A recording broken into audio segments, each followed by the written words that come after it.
So ayun mga kapana, at walang ang pasok bukas at mamaman na tayo ngayon.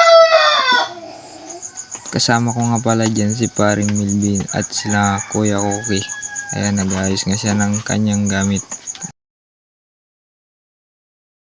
So hindi ko mapapakita yung pag-alis namin at pagsisid namin dahil medyo simple lang yung cellphone natin mga kapana.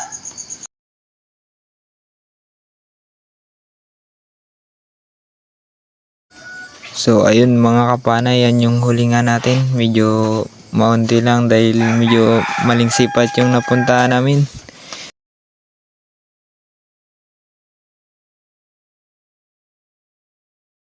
Pero kahit papaano nakadali pa rin tayo ng pusit. Tsaka siyempre hindi pa pauli yung ating lapo.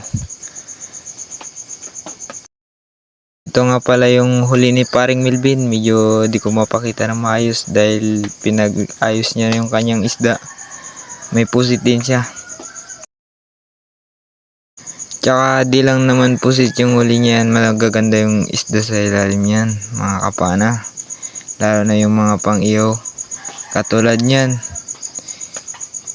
Yung isdang surahan mga kapana. Sarap pang-ihaw niyan.